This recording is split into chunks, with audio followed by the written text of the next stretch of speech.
내 사진이 왜 여기에? 호텔 커피숍.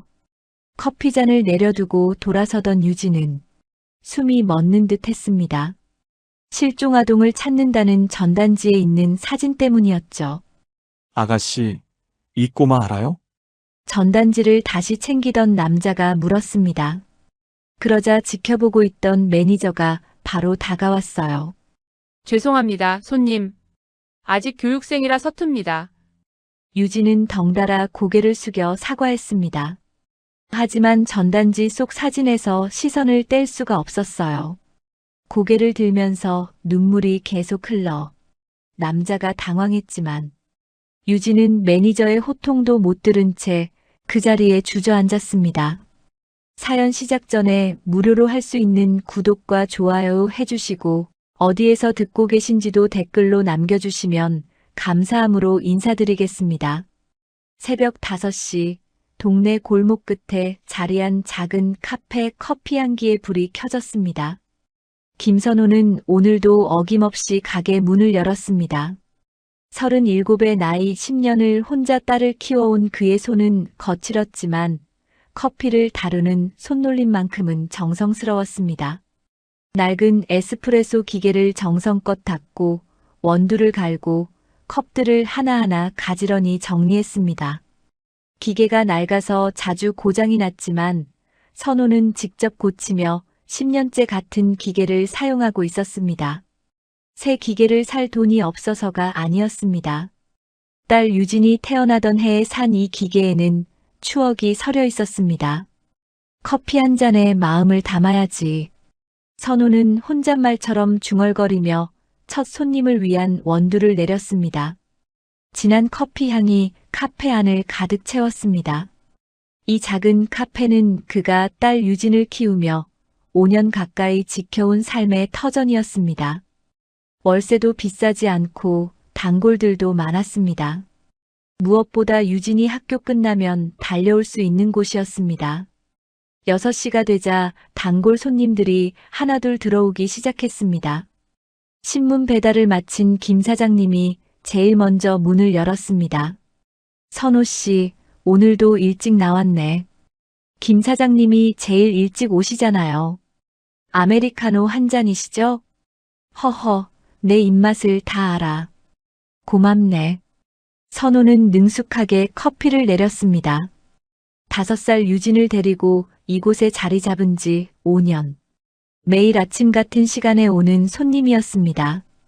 이어서 시장에 나가기 전 들르는 박할머니, 출근길 직장인들까지. 선호는 저마다 좋아하는 커피를 기억했고 때로는 힘든 일이 있으면 이야기를 들어주기도 했습니다. 아침 7시쯤 동네 슈퍼를 운영하는 정 사장님이 들어왔습니다. 표정이 어두웠습니다. 선호 씨, 카페라테 한 잔만 주게. 무슨 일 있으세요? 아이고, 손님이 외상값을 안 갚고 이사를 가버렸어. 30만 원이나 되는데. 선호는 커피를 내리며 고개를 끄덕였습니다. 많이 속상하시겠어요. 그러게 말이야. 요즘 세상에 사람 믿기가 참 어려워. 선호는 커피를 건네며 조용히 말했습니다. 그래도 정 사장님, 돈보다 사람이 먼저예요. 그 사람도 사정이 있었겠죠. 선호 씨는 참 마음이 넓어. 그래서 내가 자네를 좋아한다니까. 정 사장님은 씁쓸하게 웃으며 커피를 홀짝였습니다. 하지만 카페 밖으로 나가면서 다른 단골에게 작게 속삭였습니다. 선호 씨는 참 좋은 사람인데 너무 착해서 탈이야. 언젠가 당하는 거 아닌지 걱정이네. 오후 3시 초등학교 수업이 끝날 시간이었습니다. 카페 문이 활짝 열리더니 빨간 가방을 맨 소녀가 뛰어들어왔습니다. 아빠. 10살 유진이었습니다. 아이는 숨을 헐떡이며 아빠에게 달려갔습니다. 뺨이 발그레하게 달아올라 있었습니다. 오늘은 왜 이렇게 빨리 왔어? 배고파서 뛰어왔어. 아빠, 나 배고파. 선호는 냉장고에서 우유를 꺼내 유진에게 건넸습니다. 유진은 카페 한쪽 구석 테이블에 앉아 가방에서 숙제를 꺼냈습니다. 이곳은 유진에게 집이자 놀이터였고 학교가 끝나면 언제나 돌아오는 안식처였습니다.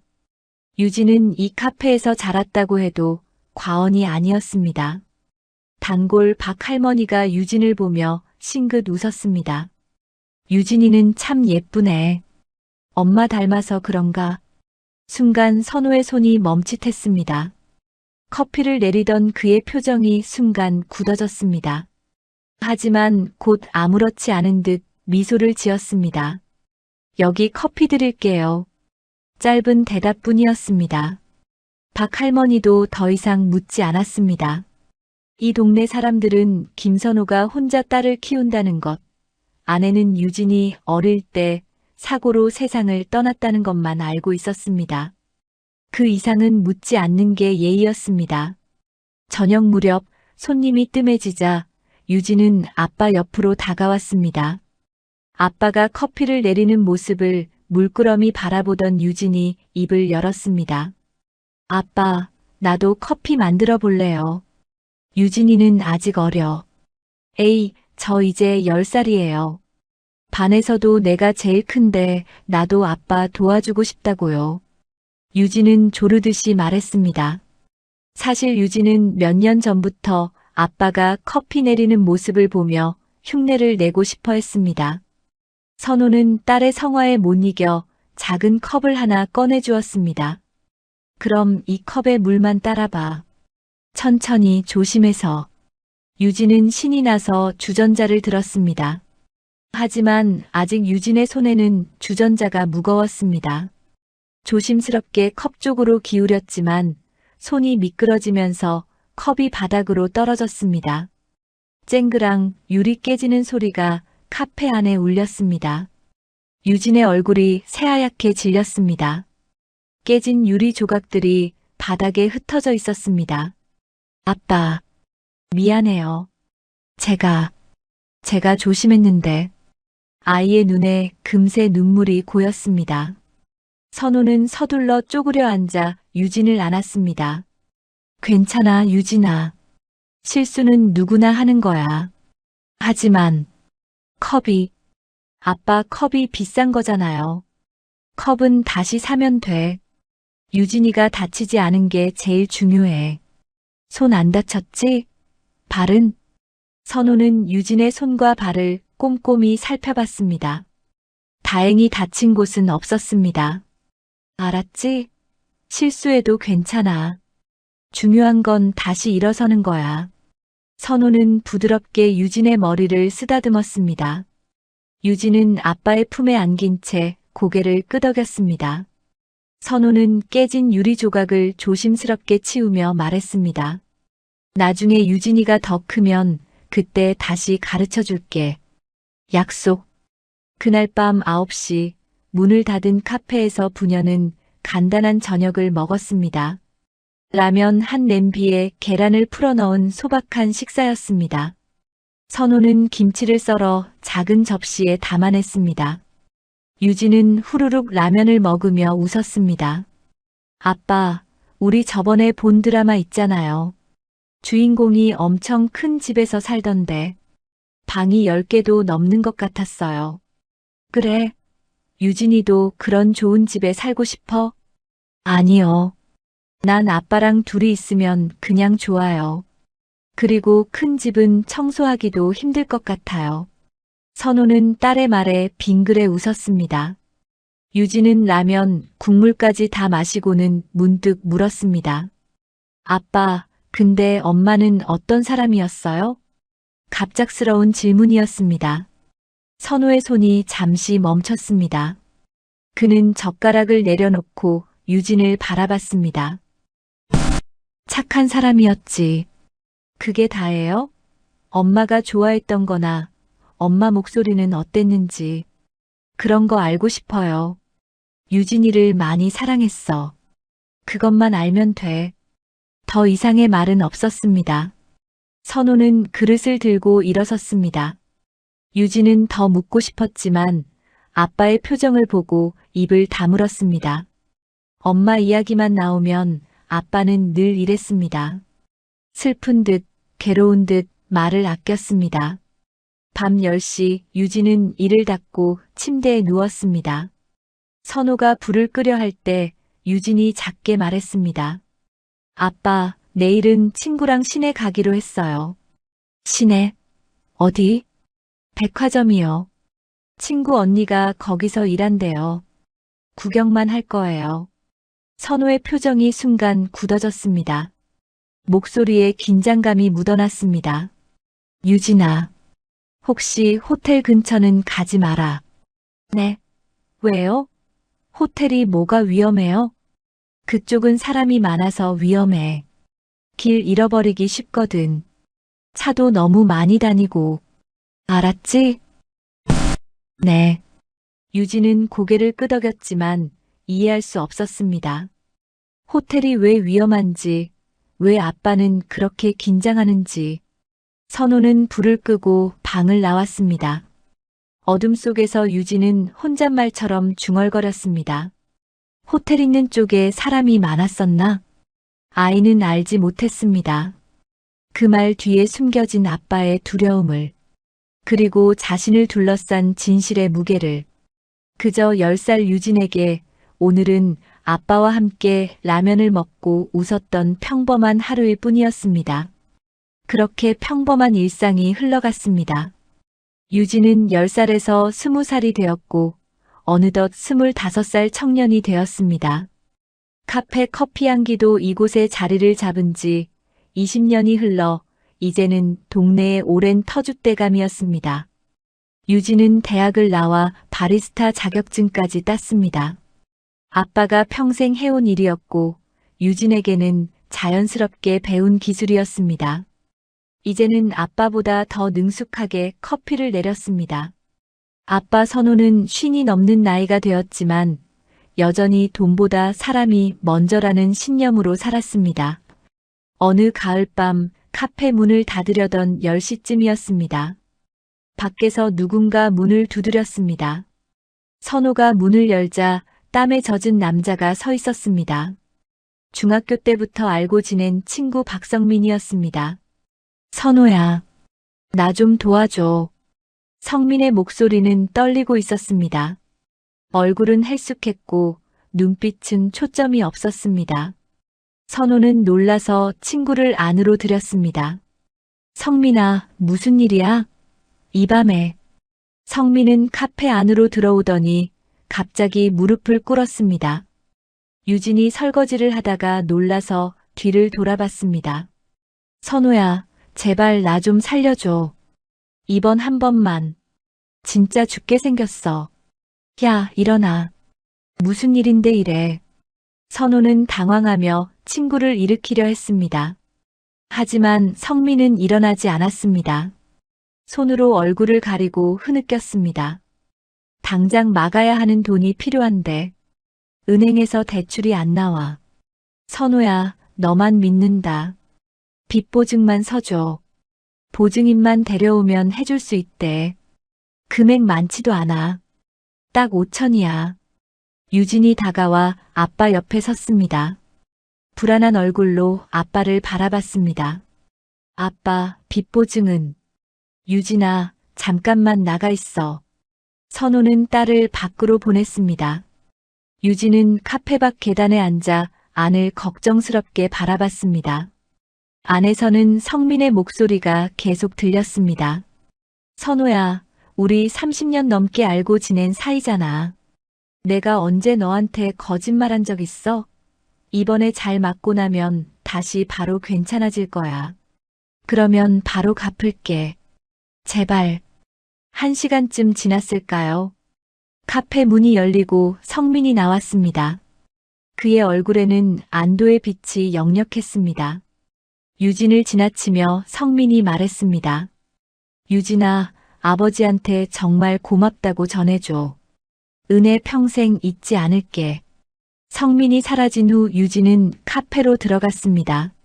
아빠는 테이블에 앉아 있었습니다. 아빠, 정말 괜찮아요? 괜찮아. 성민이는 워낙 성실한 친구거든. 곧 갚을 거야. 선호는 애써 웃었지만 손은 미세하게 떨리고 있었습니다. 유진은 가슴이 답답했지만 더 이상 말하지 못했습니다. 그날 밤부터 선우는 잠을 제대로 자지 못했습니다.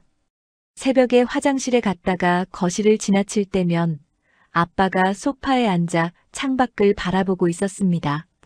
며칠째 그랬습니다. 아빠, 괜찮아요? 요즘 얼굴이 안 좋아 보여요. 아무것도 아니야. 날씨가 쌀쌀해져서 그래. 선우는 억지로 웃으며 딸의 머리를 쓰다듬었습니다. 하지만 눈가의 다크서클은 날이 갈수록 짙어졌습니다. 그리고 일주일 후 그날이 왔습니다. 오후 2시쯤 검은 정장을 입은 남자 3명이 카페로 들어왔습니다. 손님인 줄 알았던 선우가 인사를 했습니다. 어서 오세요. 뭘 드릴까요? 김선우 씨 맞으시죠? 남자의 목소리는 차갑고 날카로웠습니다. 선우의 얼굴이 굳어졌습니다. 그런데요. 박성민 씨 빚보증 서신 분 맞으시죠? 박성민 씨가 연락이 안 되는데 보증인이신 김선우 씨가 책임지셔야 합니다. 남자는 서류 뭉치를 테이블에 내려놓았습니다. 5천만 원이 아니었습니다. 처음부터 선우가 보증을 선 금액은 1억 원이었습니다. 그리고 거기에 이자가 붙고 또 붙어 눈덩이처럼 금액은 불어나고 있었습니다. 잠깐만요, 이건 5천만 원이라고. 여기 계약서 보세요. 원금 1억에 이자 조항 다 있습니다. 보증 서시면서 안 읽어보셨습니까? 선우의 손이 떨렸습니다.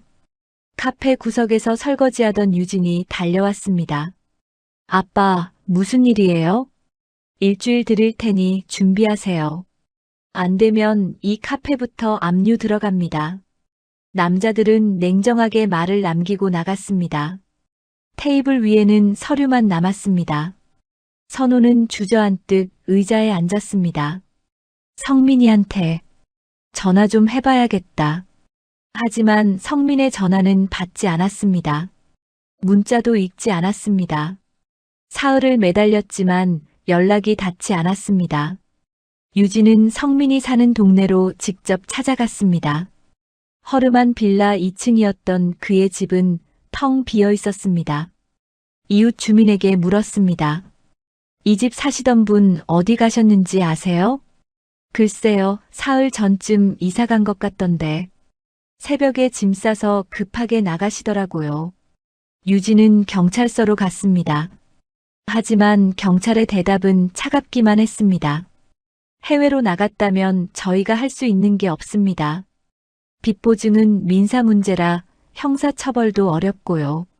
뉴스를 검색하다가 유진은 기사를 발견했습니다. 다단계 사기 피해자 속출, 주범 박모 씨 해외 도주. 성민이었습니다. 수십 명을 속이고 수억 원을 챙겨 달아난 사기범이었습니다. 유진은 카페로 돌아왔습니다. 아빠에게 사실을 말해야 했습니다. 문을 열자 아빠가 카페 한가운데 주저앉아 있었습니다. 가슴을 움켜쥐고 있었습니다.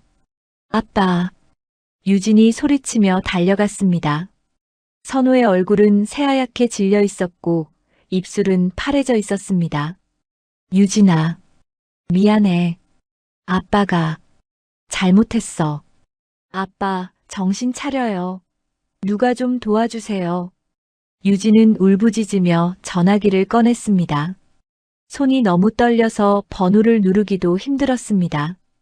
구급차가 오기까지 10분이 걸렸지만 유진에게는 평생처럼 느껴졌습니다. 병원 응급실, 의사들이 분주하게 움직였습니다.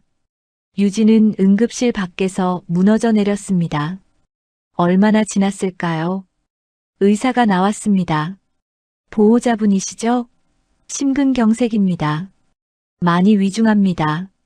유진은 중환자실로 들어갔습니다. 온갖 관이 연결된 아빠의 모습에 눈물이 쏟아졌습니다. 선우는 가까스로 눈을 떴습니다. 유진아, 아빠 말하지 마요.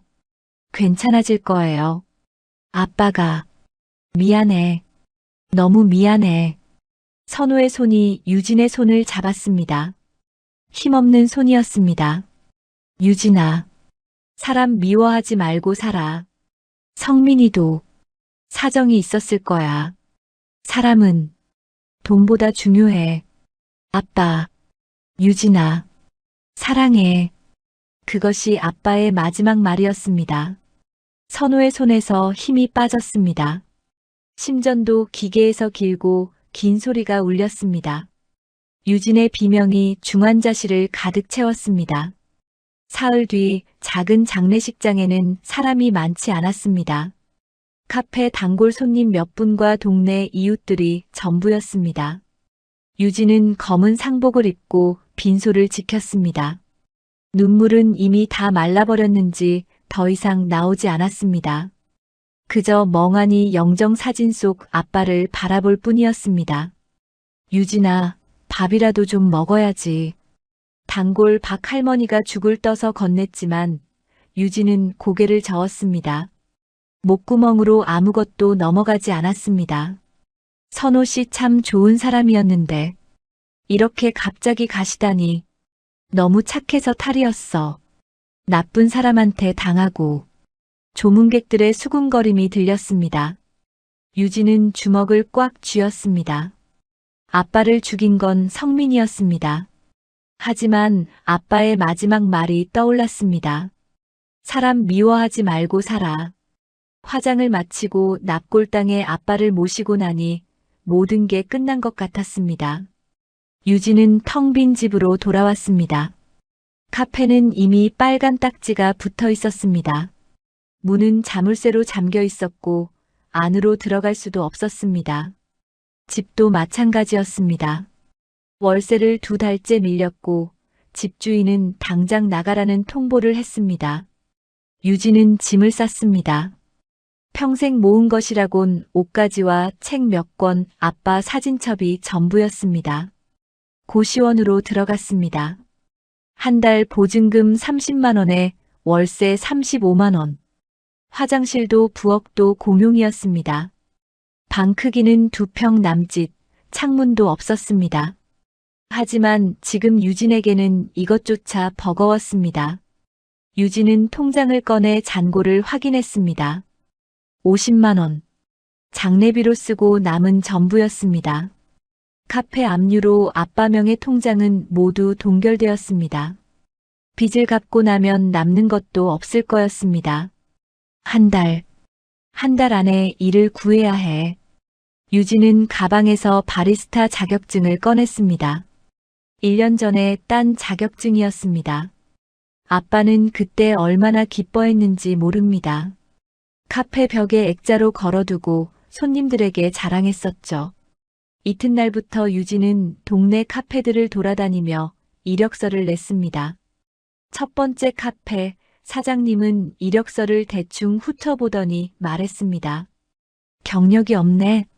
우리는 바로 일할 수 있는 사람 찾는데. 자격증 있고 아빠가 카페를 하셔서 20살부터 아빠 도우면서 배웠습니다. 집 카페는 경력으로 안 쳐줘. 미안해. 두 번째 카페는 조금 달랐습니다. 사장님이 친절하게 말했습니다. 자격증 있으니 일은 시켜줄 수 있어. 시급은 수습기간 동안은 70%밖에 못 줘. 수습기간이라는 기간 3개월 동안은 70%의 시급을 받고 그 후에 정식 채용도 보장하지 못한다는 조건이었습니다. 3개월 뒤에 새로운 일을 또 구해야 할 수도 있다는 의미였어요. 유진은 고개를 숙였습니다. 생각해보고 연락드릴게요. 세 번째, 네 번째 카페도 마찬가지였습니다. 시급은 비슷했고 경력이 없다는 이유로 거절당하기 일쑤였습니다. 일주일이 지났습니다. 통장 잔고는 40만 원으로 줄어들었습니다. 유진은 급하게 편의점 야간 알바를 구했습니다. 밤 11시부터 아침 6시까지. 시급 15,000원이었습니다. 다른 아르바이트들보다 시급이 센 편이었죠. 밤마다 편의점에서 일했습니다. 술 취한 손님들이 들어와 행패를 부리기도 했고 새벽 4시에는 택배 상하차를 도와야 했습니다. 허리가 끊어질 것 같았지만 유진은 이를 악물었습니다. 아빠, 저 이렇게라도 살고 있어요. 퇴근길 새벽 거리를 걸으며 유진은 혼잣말을 했습니다. 하늘은 아직 어두웠고 찬바람이 얼굴을 때렸습니다. 열흘째 되던 날 고시원 복도에 붙은 구인 광고를 봤습니다. 그랜드 팰리스 호텔 커피숍 바리스타 모집.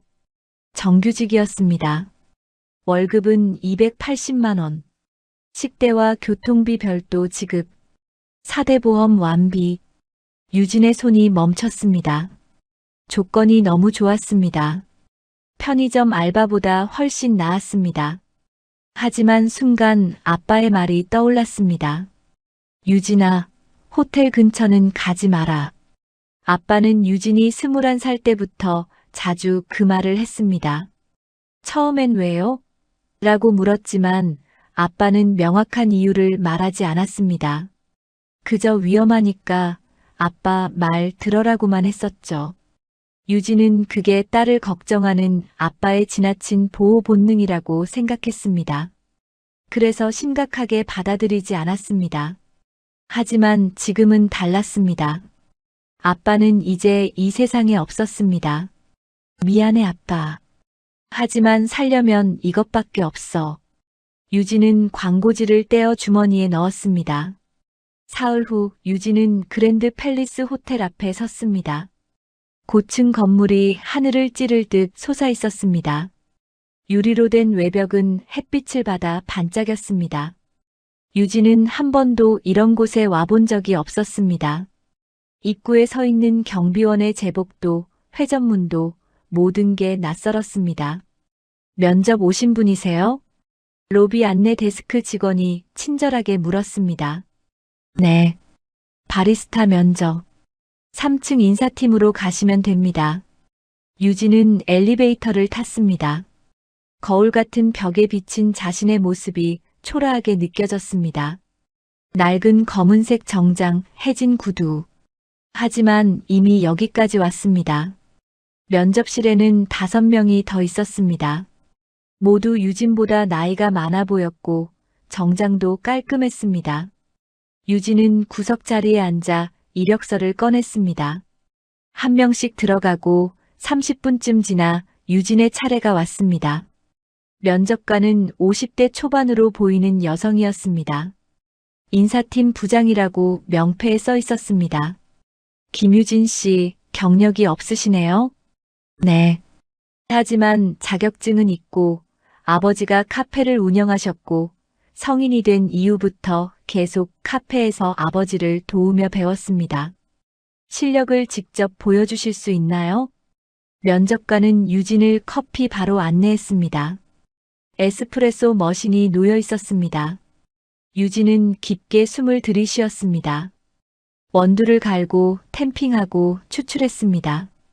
아빠가 가르쳐준 대로 그동안 본 대로 손이 움직였습니다. 커피 향이 퍼졌습니다. 면접관은 한 모금 마셨습니다. 좋네요. 손놀림도 익숙하고 합격입니다. 정말요? 유진은 믿을 수 없었습니다. 면접관은 미소를 지었습니다. 다음 주 월요일부터 출근하세요. 교육 일주일 받고 정식 배치됩니다. 유진은 호텔을 나와 한참을 걸었습니다.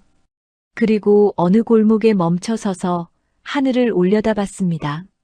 아빠, 나 해냈어. 이제 살 수 있을 것 같아. 눈물이 흘렀습니다. 슬픈 눈물인지 기쁜 눈물인지 알 수 없었습니다. 유진은 손등으로 눈물을 닦았습니다. 월요일 첫 출근 날이었습니다. 유진은 호텔 직원용 출입구로 들어갔습니다. 유니폼을 받고 갈아입었습니다. 검은색 조끼에 하얀 셔츠, 단정한 앞치마. 거울을 보니 조금은 당당해 보였습니다. 로비를 지나 커피숍으로 향했습니다. 대리석 바닥 샹들리에 고급 소파들. 유진은 압도당했습니다. 이곳은 유진이 살아온 세상과는 완전히 다른 곳이었습니다. 신입이구나. 잘 부탁해. 선배 바리스타가 손을 내밀었습니다. 유진은 악수를 받으며 다짐했습니다. 여기서 잘해야 해. 아빠 목까지 살아야 해. 하지만 유진은 몰랐습니다. 자신이 발을 들인 이곳이 아빠가 그토록 피하라 했던 바로 그 장소라는 것을, 그리고 이곳에서 자신의 모든 과거가 뒤집힐 거라는 것을. 일주일간의 교육이 끝났습니다. 유진은 호텔 커피숍의 시스템을 배웠습니다. 메뉴 외우기, 포스기 사용법, 손님 응대 매뉴얼까지. 머리가 아플 정도로 외워야 할 것이 많았지만 유진은 악착같이 배웠습니다.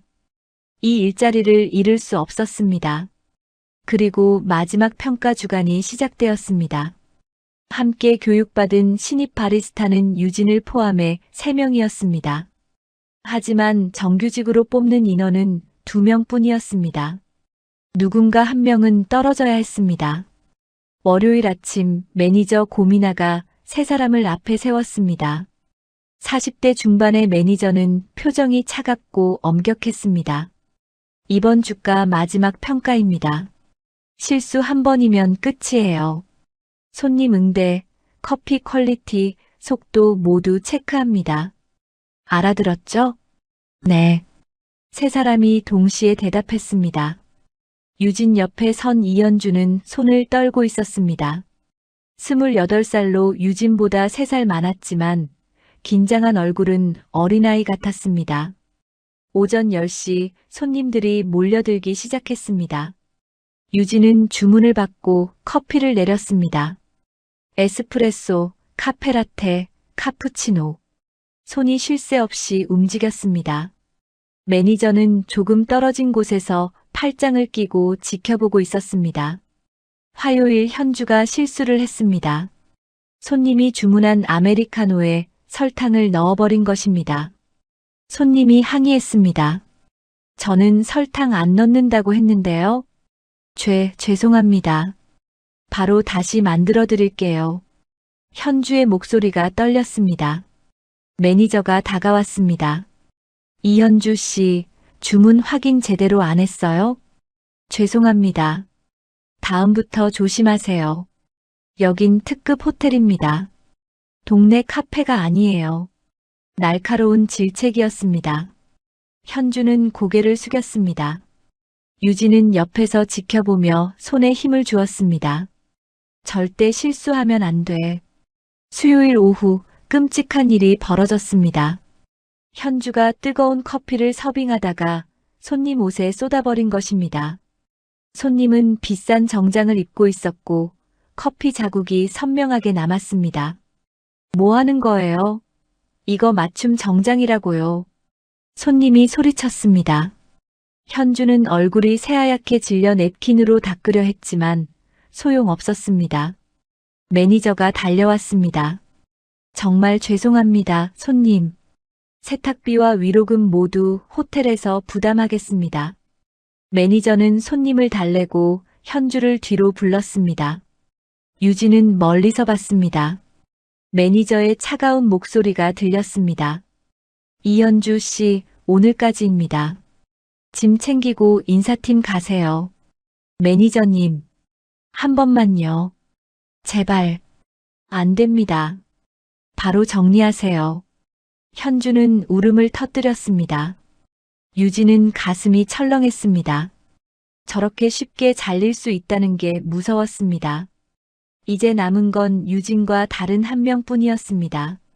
둘 다 붙을 수도 있지만 혹시라도 실수하면 현주처럼 될 수도 있었습니다. 목요일 유진은 더욱 긴장했습니다. 손님 한 명 한 명에게 최선을 다했습니다. 주문을 2번씩 확인하고 커피를 내릴 때도 온도와 양을 정확히 맞췄습니다. 매니저의 시선이 느껴질 때마다 등에 식은땀이 흘렀습니다. 금요일 오후 평가 주간의 마지막 날이었습니다. 유진은 지금까지 단 한 번의 실수도 하지 않았습니다. 조금만 더 버티면 됐습니다. 오후 3시쯤 안경을 쓴 남자 손님이 들어왔습니다. 40대 초반으로 보였고 깔끔한 정장에 서류 가방을 들고 있었습니다. 비서 같은 인상이었습니다. 카페라테 한 잔 주세요. 네, 잠시만 기다려주세요. 주문을 받아온 유진은 정성껏 커피를 내렸습니다. 우유 거품을 곱게 만들어 라테 아트까지 그렸습니다. 완벽했습니다. 손님이 앉아있는 창가 자리로 조용히 걸음을 옮겼습니다. 손님의 자리에 조용히 커피를 내려두고 유진은 미소를 지었습니다. 카페라테입니다. 남자는 고개를 끄덕였습니다. 유진은 안도의 한숨을 쉬었습니다. 이제 2시간만 더 버티면 됐습니다. 30분쯤 지났을까요? 남자가 일어나려는 것 같았습니다. 유진은 테이블을 정리하러 다가갔습니다. 그런데 테이블 위에 놓인 쇼핑백이 눈에 들어왔습니다. 종이 봉투였는데 안에서 전단지 같은 게 비중 나와 있었습니다. 유진이 컵을 치우려고 몸을 숙이는 순간 전단지에 글자가 보였습니다. 실종아동을 찾습니다. 심장이 철렁했습니다. 유진의 손이 멈췄습니다. 전단지에는 아이의 사진이 있었습니다. 5살쯤 되어 보이는 여자아이. 그런데 그 얼굴이 너무 낯익었습니다. 유진은 숨이 막혔습니다. 사진 속 아이는 자신의 어릴 적 모습과 똑같았습니다. 둥근 얼굴, 큰 눈, 심지어 머리 스타일까지. 집에 있는 사진첩 속 자신의 모습 그대로였습니다. 그리고 결정적으로 사진 속 아이의 손목에 흐릿하게 보이는 붉은 반점. 유진은 무의식적으로 자신의 손목을 만졌습니다. 태어날 때부터 있던 붉은 반점. 동전만 한 크기의 선천성 모반. 이 사진. 왜 여기 있지? 유진은 자신도 모르게 중얼거렸습니다. 목소리는 작았지만 떨리고 있었습니다. 머릿속이 하얗게 변했습니다. 실례지만 이 아이 알아요? 안경 쓴 남자가 물었습니다. 유진은 화들짝 놀라 고개를 들었습니다. 남자는 전단지를 집어들고 유진을 빤히 쳐다봤습니다. 아니요. 죄송합니다. 유진은 말을 더듬었습니다. 얼굴이 새하얗게 질렸습니다. 손에 든 컵이 덜덜 떨렸습니다. 김유진 씨, 매니저의 날카로운 목소리가 들렸습니다. 유진은 깜짝 놀라 뒤를 돌아봤습니다. 고미나 매니저가 성큼성큼 다가왔습니다. 그리고 유진의 귀에 속삭이듯 빠른 속도로 말했습니다. 지금 뭐 하는 거예요? 손님 불편하게 하지 말고 얼른 가봐요. 죄송합니다. 유진은 황급히 컵을 들고 물러났습니다. 심장이 터질 듯이 뛰었습니다. 손이 너무 떨려서 컵을 거의 떨어뜨릴 뻔했습니다. 손님, 불편하게 해드려 죄송합니다.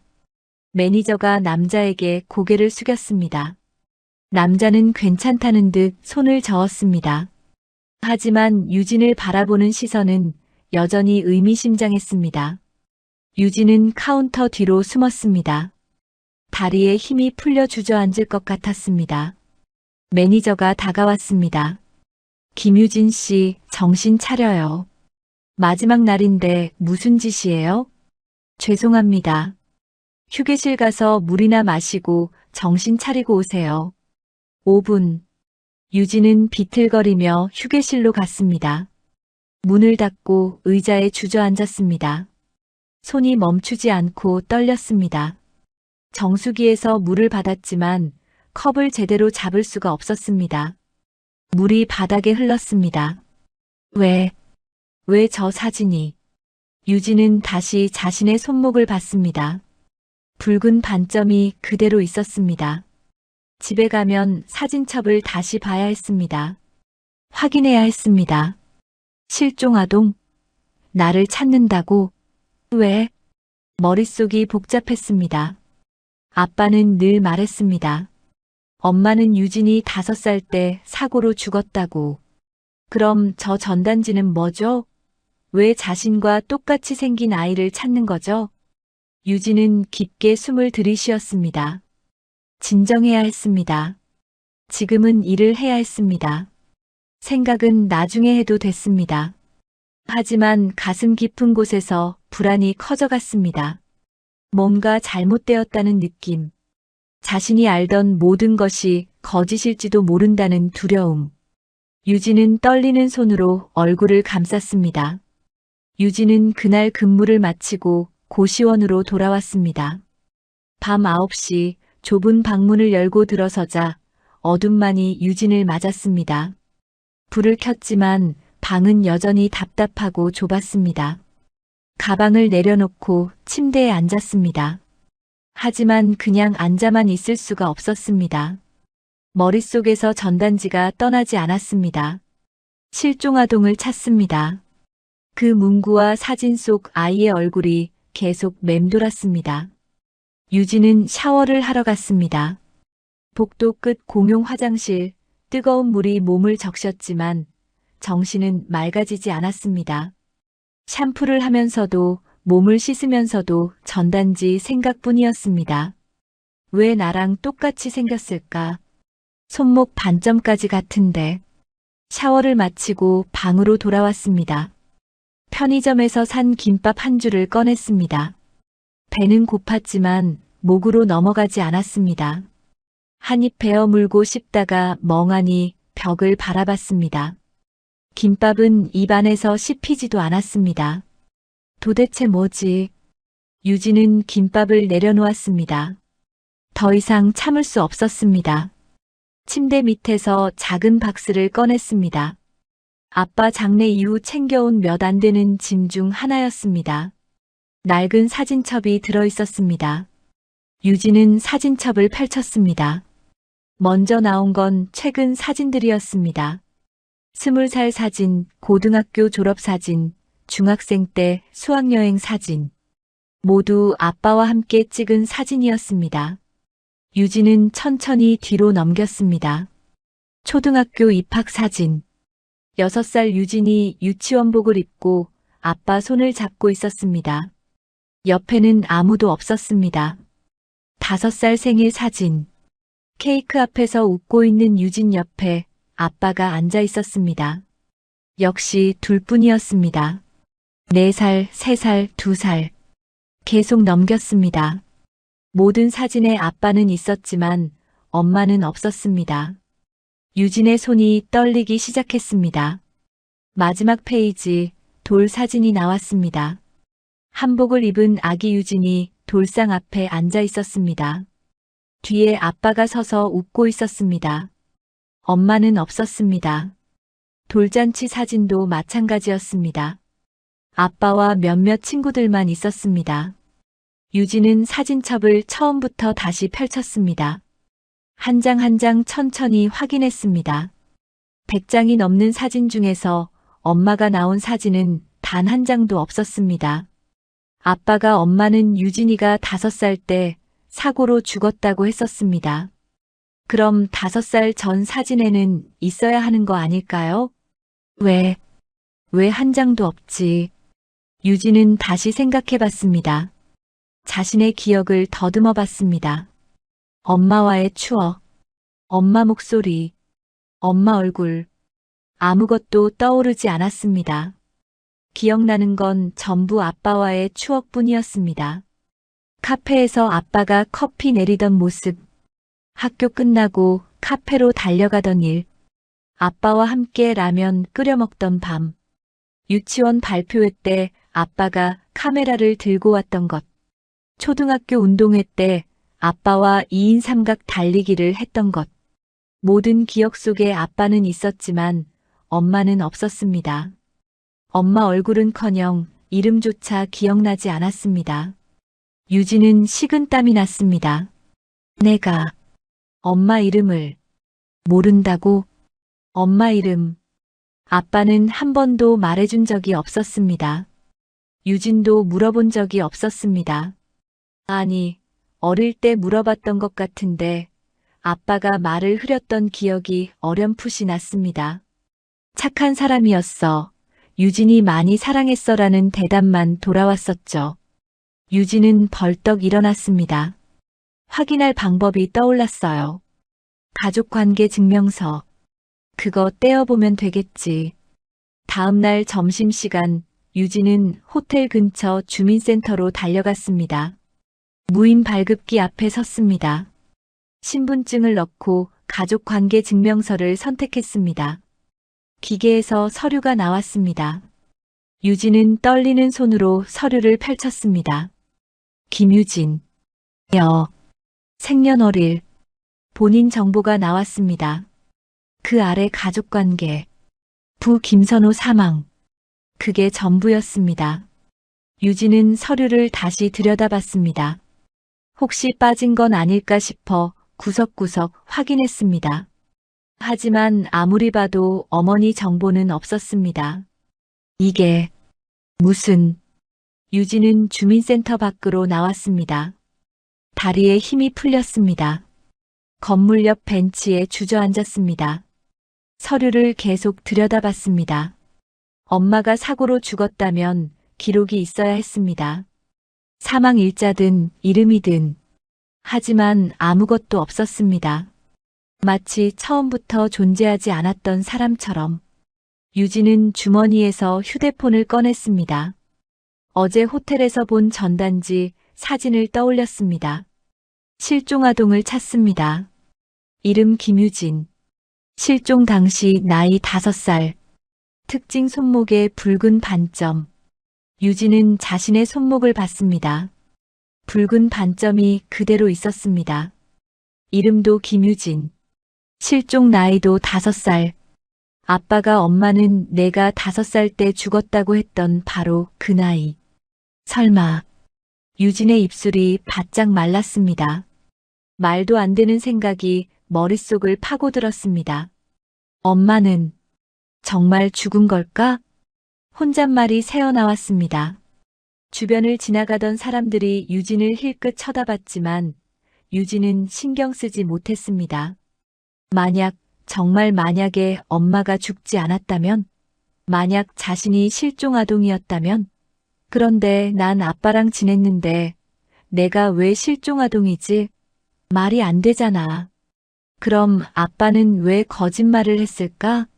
왜 호텔 근처에 가지 말라고 했을까? 유진은 고개를 흔들었습니다. 말도 안 됐습니다.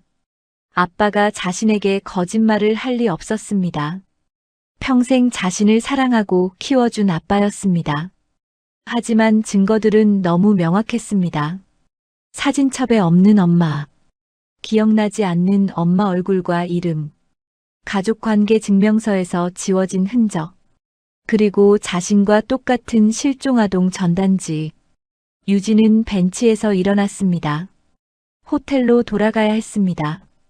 점심시간이 거의 끝나가고 있었습니다.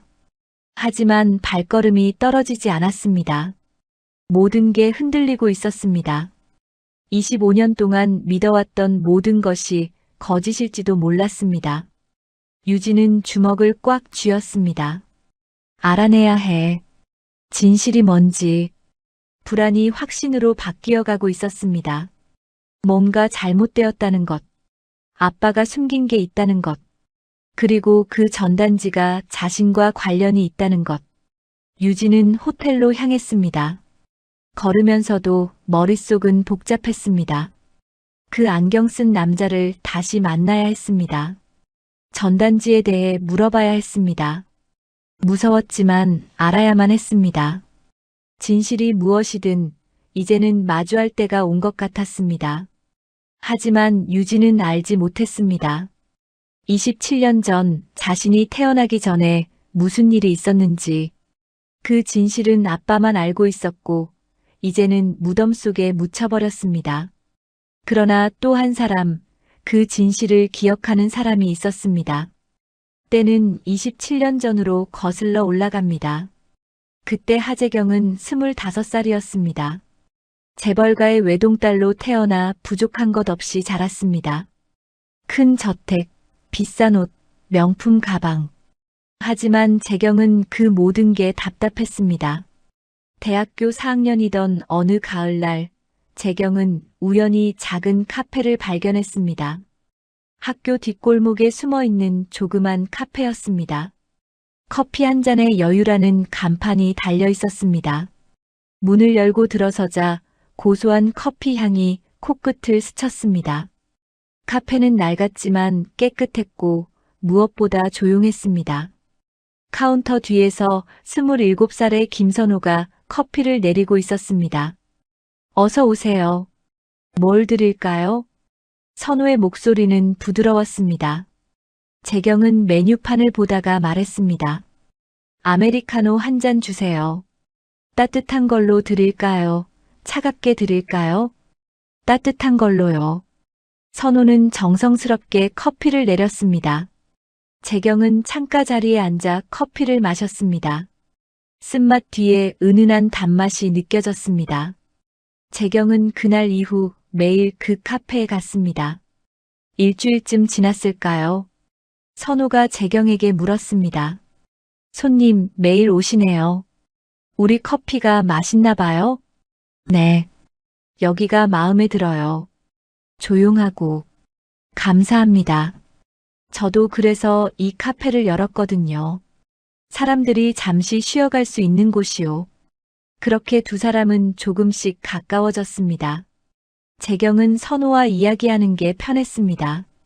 집에서는 늘 격식을 차려야 했고 친구들과는 진솔한 대화를 나눌 수 없었습니다.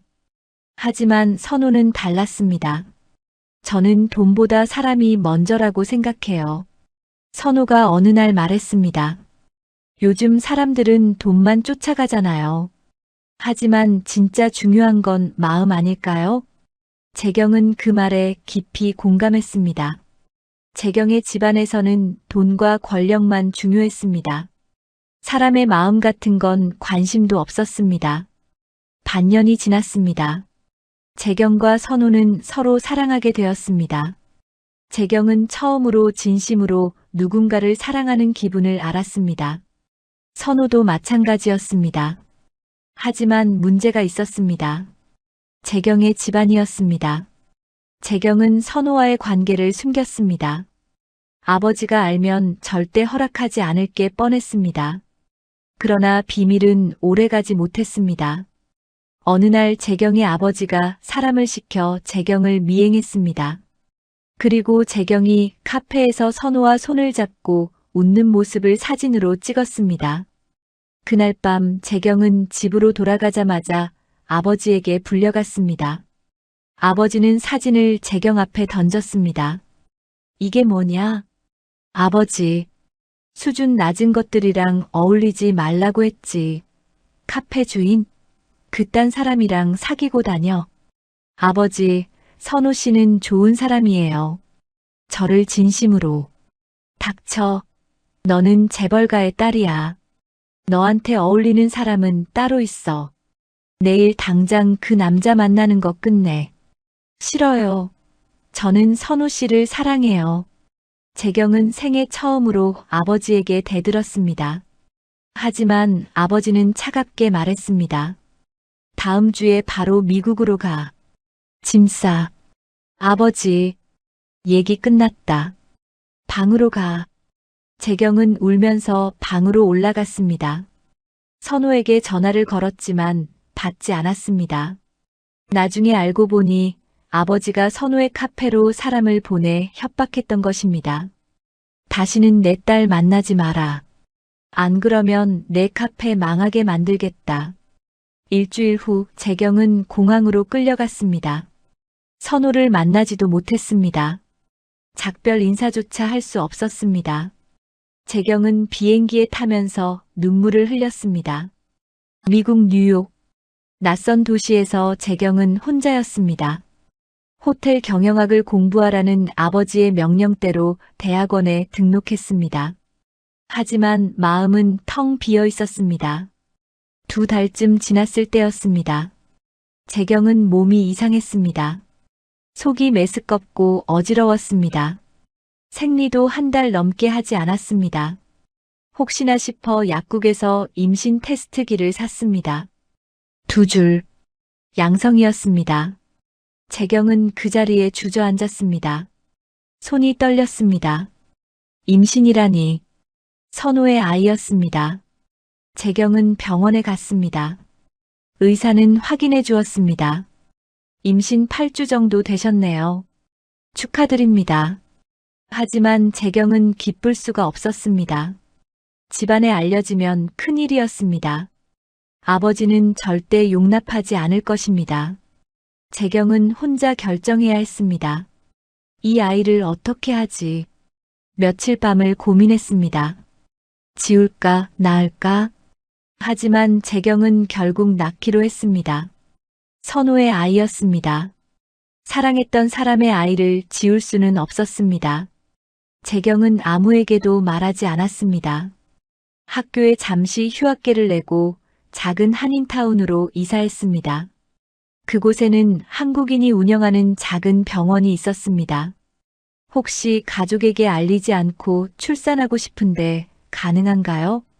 재경이 의사에게 물었습니다. 의사는 젊은 한국인 여성이 혼자 와서 이런 부탁을 하는 게 낯설지 않은 듯 했습니다. 가능합니다. 하지만 출산 후에 아이를 어떻게 하실 건가요? 제가 키울 거예요. 8달이 지났습니다. 재경은 혼자 병원에서 아이를 낳았습니다. 고통스러운 시간이었습니다. 옆에는 아무도 없었습니다. 간호사만이 손을 잡아줬습니다. 힘내세요. 조금만 더요. 마침내 아기의 울음소리가 들렸습니다. 작고 가느다란 울음소리. 간호사가 아기를 안아 올렸습니다. 건강한 딸입니다. 축하드려요. 간호사는 아기를 씻기고 재경에게 안겨주었습니다. 그때 간호사가 말했습니다. 아기 손목에 예쁜 반점이 있네요. 동전만 하게요. 재경은 아기의 작은 손목을 봤습니다. 붉은 반점이 있었습니다. 선천성 모반이라고 했습니다. 해롭지 않다고 했습니다. 재경은 아기를 가슴에 안았습니다. 작고 따뜻한 생명이었습니다. 선호를 닮은 것 같았습니다. 재경의 눈에서 눈물이 흘렀습니다. 미안해. 엄마가 약해서. 재경은 속삭였습니다. 집안 때문에 선호를 지키지 못했습니다. 이제 이 아이마저 제대로 키울 수 있을지 자신이 없었습니다. 하지만 재경은 다짐했습니다. 이 아이는 지켜야 한다. 어떻게든. 재경은 아기에게 이름을 지어주었습니다. 유진. 귀할 유, 진실할 진. 진실되고 귀한 아이로 자라길 바라는 마음이었습니다. 하지만 재경의 결심은 오래가지 못했습니다. 아이를 낳고 일주일쯤 지났을 때였습니다. 아직 아이의 출생신고도 하지 못한 채 재경은 작은 아파트에서 혼자 아기를 돌보고 있었습니다. 밤낮 없이 우는 아기 때문에 잠도 제대로 자지 못했습니다. 몸도 너무 아팠죠. 어느 날 오후 초인종이 울렸습니다. 재경은 아기를 안고 문을 열었습니다. 그리고 얼어붙었습니다. 문 앞에 재경의 어머니가 서 있었습니다. 엄마. 어머니는 말없이 집 안으로 들어왔습니다. 그리고 아기를 안고 있는 재경을 보자 입을 막았습니다. 재경아, 너 이게 무슨 짓이니? 엄마, 나는 요 며칠 아예 연락도 없기에 걱정이 돼서 와봤더니 아기가 있어? 어머니의 목소리가 떨렸습니다. 재경은 고개를 숙였습니다. 어머니는 재경의 팔에서 아기를 빼앗듯 안아들었습니다. 아기 유진은 어머니 품에서 조용히 잠들어 있었습니다. 이 아이, 누구 아이야? 그 카페 남자. 네. 어머니는 한숨을 깊게 쉬었습니다. 그리고는 아기를 침대에 눕히고 재경을 붙잡았습니다. 재경아, 당장 이 아이 보내자. 포기해. 안 돼요. 엄마, 제 딸이에요. 내 인생을 미혼모로 살게 할 수 없어. 넌 아직 젊어. 다시 시작할 수 있어. 어머니가 울기 시작했습니다. 재경도 울었습니다. 두 사람은 한참을 울었습니다. 재경아, 내 아버지가 알면 어떻게 하려고. 이 아이는 절대 우리 집안에 들릴 수 없어. 그럼 제가 엄마 아빠 떠나서 살게요. 제 힘으로 키울게요. 그게 쉬운 줄 아니? 내가 뭘 할 줄 안다고. 돈은 혼자 아이 키우면서 일하고 넌 할 수 없어. 어머니는 냉정하게 말했습니다. 하지만 눈물은 멈추지 않았습니다. 어머니도 괴로웠습니다. 손녀였습니다. 하지만 집안 체면과 딸의 미래를 생각하면 버려야 했습니다. 내일 내가 다시 올게. 그때까지 생각해봐. 어머니는 떠났습니다. 재경은 그날 밤 한숨도 자지 못했습니다. 아기를 꼭 안고 있었습니다. 혹시 어머니가 몰래 와서 아기를 데려갈까봐 두려웠습니다. 문을 잠그고 의자를 문 앞에 걸어놨습니다. 이틀 밤을 그렇게 보냈습니다. 재경은 녹초가 되었습니다. 이렇게는 안 되겠다고 생각했습니다. 재경은 결심했습니다. 선우에게 연락하기로. 재경은 떨리는 손으로 휴대폰을 꺼냈습니다. 선우의 번호를 눌렀습니다. 신호음이 길게 울렸습니다. 받지 않을까봐 걱정했는데 마침내 전화가 연결되었습니다. 여보세요. 선우의 목소리였습니다. 1년 만에 듣는 목소리였습니다. 재경은 목이 메었습니다. 선우 씨, 나예요. 재경이에요. 잠시 침묵이 흘렀습니다. 선우가 차갑게 말했습니다. 왜 전화했어요? 할 말이 있어서요. 제발 나 좀 만나줘요. 무슨 할 말이? 선우 씨 아이가 있어요. 우리 딸이요. 전화기 너머로 숨소리가 거칠어졌습니다. 선우는 아무 말도 하지 못했습니다. 사흘 후 선우가 뉴욕으로 날아왔습니다. 재경은 아파트에서 선우를 맞았습니다. 선우는 야위어 보였습니다. 1년 사이에 많이 늙은 것 같았습니다. 아이가 어디 있어요? 선우의 첫 마디였습니다. 재경은 침실로 안내했습니다. 요람에서 아기 유진이 자고 있었습니다. 선우는 요람 앞에 무릎을 꿇었습니다. 이 아이가. 선우의 손이 떨렸습니다. 작은 아기를 내려다보는 선우의 눈에 눈물이 고였습니다. 왜 이제 말해요? 왜? 선우가 울먹였습니다. 미안해요. 혼자 키우려고 했어요. 하지만 안 되겠어요. 우리 엄마가 이 아이를 빼앗아 갈 것 같아요. 아버지가 아시기 전에 고아원 같은데 보내서 처리해야 한대요. 재경이 울며 말했습니다. 선우는 아기를 조심스럽게 안아 올렸습니다. 처음 안아보는 자신의 딸이었습니다. 아기는 작고 따뜻했습니다. 내 딸이 맞나요? 맹세해요. 원한다면 유전자 검사 같은 거라도 다 해봐도 좋아요. 재경의 말에 선우는 단호하게 말했습니다. 내가 데려갈게요. 선우 씨, 이 아이는 내 책임이에요. 재경 씨 혼자 떠안게 할 수 없어. 그리고 우리 아이를 고아원에 보낼 수는 없어요. 선우의 목소리에는 각오가 담겨 있었습니다. 재경은 울음을 터뜨렸습니다. 고마워요. 정말 고마워요. 하지만 재경은 이내 말을 이었습니다. 선우 씨, 한 가지 부탁이 있어요. 뭐죠? 엄마는 죽은 사람으로 해줘요. 선우는 놀라서 재경을 봤습니다. 무슨 말이에요? 우리 집안이 이 아이를 알면 위험해요. 엄마는 내가 막을 수 있어요. 없던 일처럼 지낼 수 있게 할 수 있어요. 그런데 우리 오빠랑 아버지는 아니에요. 재경의 목소리가 떨렸습니다.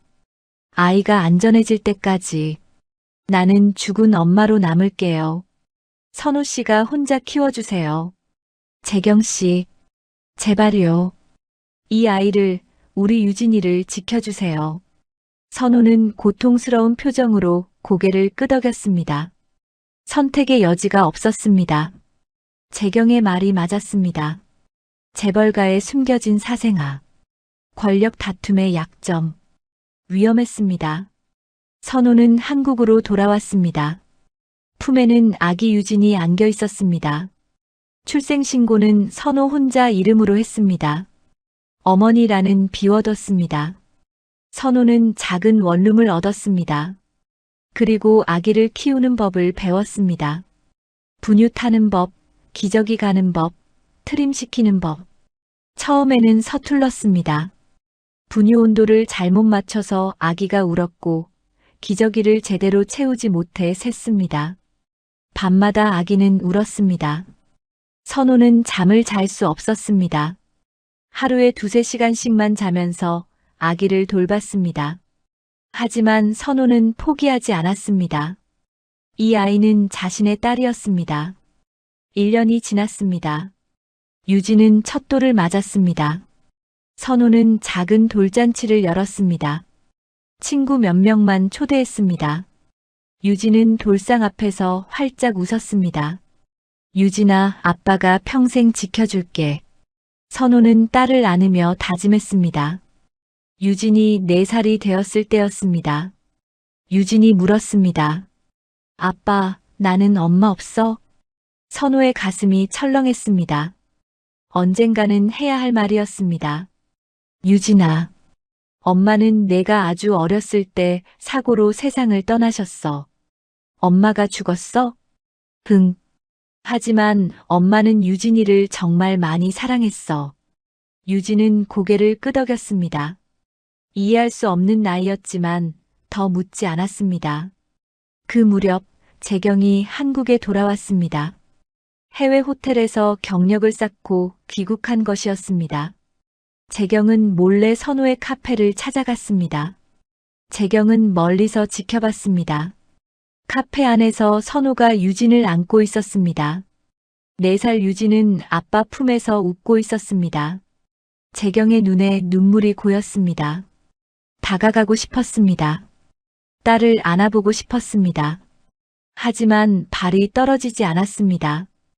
약속했었습니다. 죽은 엄마로 남기로. 재경은 돌아섰습니다. 눈물을 닦으며 걸어갔습니다.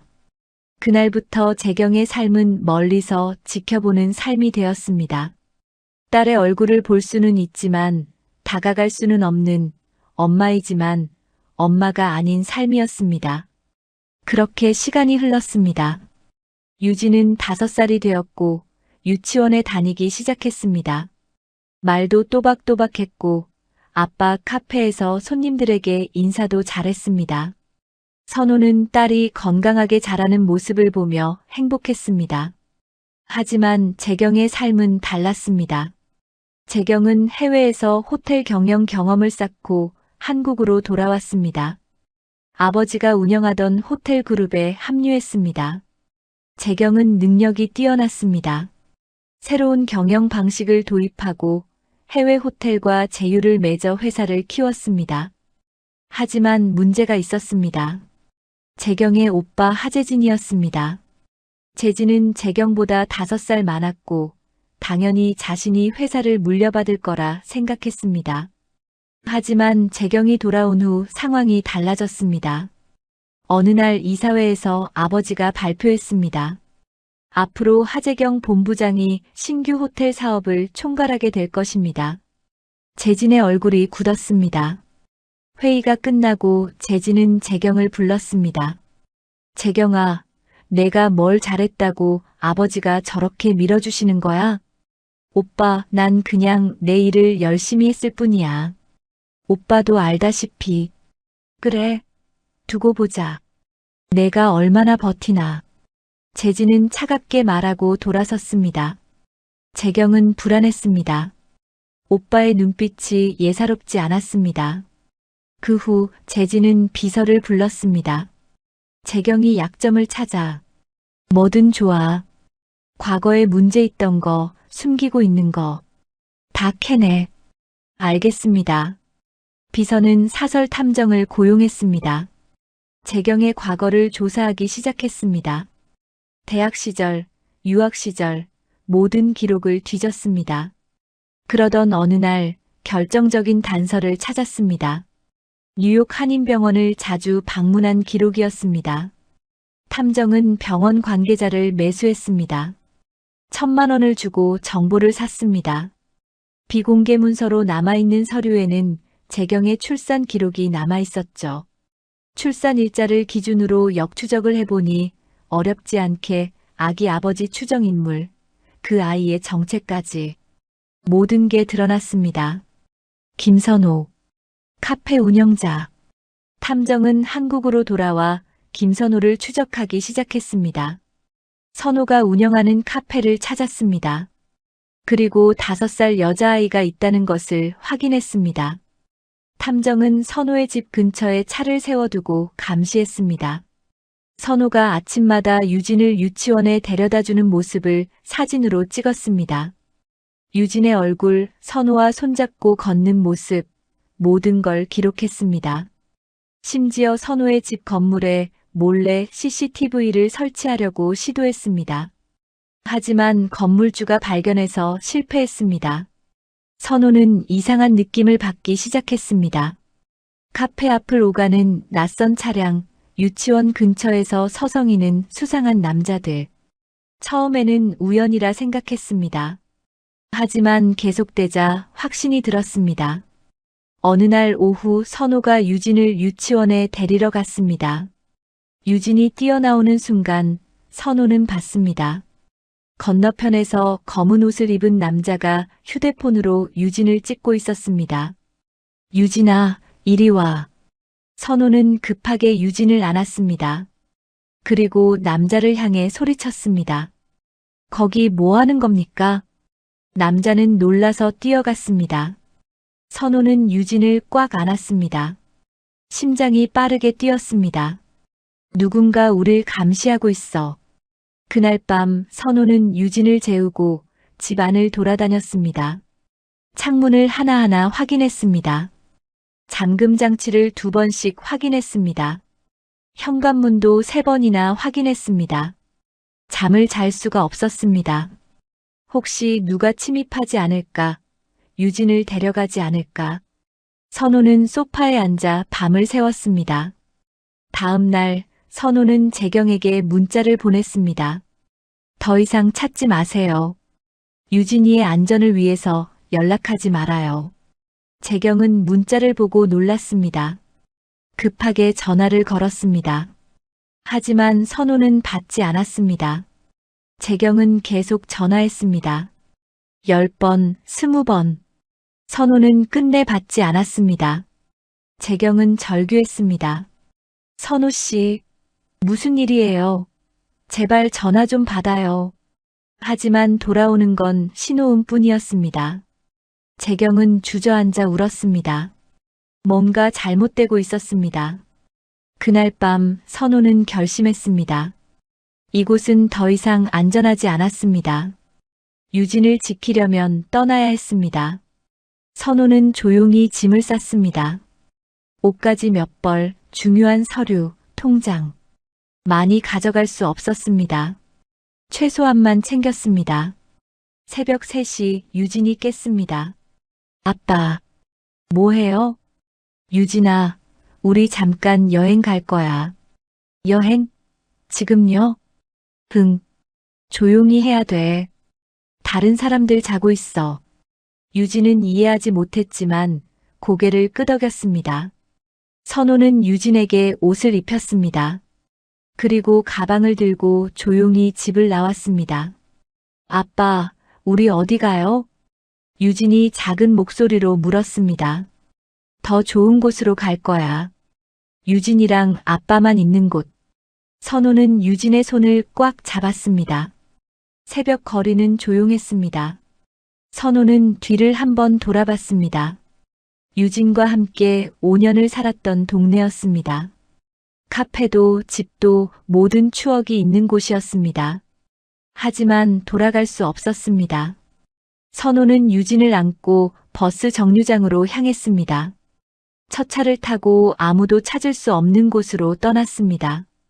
그렇게 김선호와 김유진은 흔적 없이 사라졌습니다. 일주일 후 재경은 카페를 찾아갔습니다. 하지만 카페는 닫혀 있었습니다. 문에는 폐업이라는 종이만 붙어 있었습니다. 재경은 선호의 집으로 갔습니다. 집은 비어 있었습니다. 선호 씨, 유진아. 재경은 무릎을 꿇었습니다. 사라졌습니다. 딸이 유진이 사라졌습니다. 재경은 경찰에 신고를 할 수도 유진을 찾아 나설 수도 없었습니다. 유진을 10달 동안 뱃속에서 키워서 낳은 것은 재경이지만 그 무엇도 그것을 증빙할 수는 없었으니까요. 서류상에도 유진은 미혼부의 딸일 뿐 재경과는 아무런 연관도 없는 아이였습니다. 재경은 아무것도 할 수 없는 자신의 처지가 한탄스러웠어요. 그리고 매일 밤 울었습니다. 딸을 찾고 싶었습니다. 지금처럼 멀리서라도 보고 싶었습니다. 하지만 더 이상 그럴 수 없었죠. 재경은 꾹 참았습니다. 울음으로 대신했습니다. 유진아, 엄마가 미안해. 정말 미안해. 재경의 눈물은 멈추지 않았습니다. 하지만 할 수 있는 건 아무것도 없었습니다. 그저 기다릴 수밖에 없었습니다. 언젠가 안전해지는 그날을, 다시 만날 수 있는 그날을. 그렇게 20년이 흘렀습니다. 재경은 50대 초반이 되었습니다. 머리에는 흰머리가 조금씩 보이기 시작했지만 눈빛만큼은 여전히 날카로웠습니다. 재경은 이제 그랜드 팰리스 호텔의 대표이사였습니다. 오빠 재진과의 권력 다툼은 끝났습니다. 3년 전 재진이 회사 자금을 횡령한 사실이 드러났고 바로 검찰 조사가 시작되었습니다. 재진은 구속되었죠. 징역 5년을 선고받고 지금은 수감 중이었습니다. 재경은 승리했습니다. 하지만 기쁘지 않았어요. 20년 동안 잃어버린 딸을 찾지 못했기 때문이었습니다. 매일 밤 유진을 떠올렸습니다. 지금쯤 몇 살이 되었을까? 어디서 무엇을 하고 있을까? 어느 날 저녁 재경은 집 서재에 앉아 있었습니다. 금고를 열고 오래된 상자를 꺼냈습니다. 상자 안에는 작은 베넷 저고리가 들어 있었습니다. 유진이 태어났을 때 입었던 옷이었습니다. 재경은 저고리를 꺼내 가슴에 안았습니다. 25년이나 지났네. 재경의 목소리가 떨렸습니다. 상자 밑에는 사진이 한 장 있었습니다. 갓 태어난 아기 유진의 손목을 클로즈업한 사진이었습니다. 붉은 반점이 선명하게 보였습니다. 재경은 사진을 오래 들여다봤습니다. 그리고 혼잣말처럼 중얼거렸습니다. 이젠 찾아도 되겠지. 오빠도 없고 이제는 안전하니까. 내가 지킬 수 있으니까. 재경은 결심했습니다. 더 이상 기다릴 수 없었습니다. 딸을 찾아야 했습니다. 다음 날 아침 재경은 비서 강민호를 불렀습니다. 안경을 쓴 40대 남자였습니다. 10년 넘게 재경을 보좌해온 충실한 비서였습니다. 민호 씨, 제가 부탁할 일이 있어요. 말씀하세요, 대표님. 재경은 서류 봉투를 건넸습니다. 안에는 실종아동 전단지 샘플이 들어 있었습니다. 사진 속 아이는 5살 유진이었습니다. 이 전단지를 배포해 주세요. 특정 지역보다는 최대한 많이 배포해 주세요. 그리고 카페, 바리스타 학원, 커피와 관련된 곳은 반드시 포함해 주시고요. 민호는 전단지를 보며 조심스럽게 물었습니다. 대표님, 혹시 이 아이가 제 딸이에요. 20년 전에 잃어버렸죠. 민호는 놀랐지만 더 묻지 않았습니다. 알겠습니다. 최선을 다하겠습니다. 재경은 고개를 끄덕였습니다. 그리고 덧붙였습니다. 이 아이 아버지가 카페를 했었어요. 어떤 이유로 아이와 함께 잠적을 했는데 아마 생업이었으니 계속 카페에서 일을 했을 가능성이 높아요. 지금도 하고 있을지도 모르고요. 대표님, 아이 아버지의 정보도 같이 주시면 함께 알아보겠습니다. 민호의 말에 재경은 고개를 끄덕였습니다. 그게 좋겠네요. 김선호고 나머지 자세한 신상 정보는 문자로 보내둘게요. 이 사람 명의로 되어 있는 카페를 먼저 찾아보는 게 좋겠네요. 네. 바로 알아보겠습니다. 일주일 후 민호가 보고했습니다. 대표님 전단지 1000장을 배포했습니다. 먼저 서울 시내 카페, 바리스타 학원 모두 돌았습니다. 수고했어요. 그리고 김선호 씨의 명의로 된 카페는 서울 시내에는 없는 걸로 나옵니다. 재경은 창밖을 바라보며 말했습니다. 점점 범위를 넓혀보죠. 그리고 기다려봅시다. 누군가 연락이 오길. 하지만 일주일이 지나도 한 달이 지나도 연락은 오지 않았습니다. 재경은 조금씩 지쳐갔습니다. 어느 금요일 오후 재경은 호텔 내부를 점검하기로 했습니다. 1층 로비부터 시작해서 레스토랑, 연회장을 둘러봤습니다. 마지막으로 커피숍에 들렀습니다. 어서 오세요. 젊은 여직원이 인사했습니다. 재경은 고개를 끄덕이고 메뉴판을 봤습니다. 카페라테 한 잔 주세요. 네, 잠시만 기다려주세요. 재경은 창가 자리에 앉았습니다. 커피숍은 한가했습니다. 손님이 몇 명 없었습니다. 재경은 휴대폰을 꺼내 이메일을 확인했습니다. 잠시 후 직원이 커피를 가져왔습니다. 25쯤 되어 보이는 여자였습니다. 단정한 유니폼을 입고 있었고 머리는 깔끔하게 묶여 있었습니다. 카페라테입니다. 직원은 조심스럽게 커피를 테이블에 내려놓았습니다.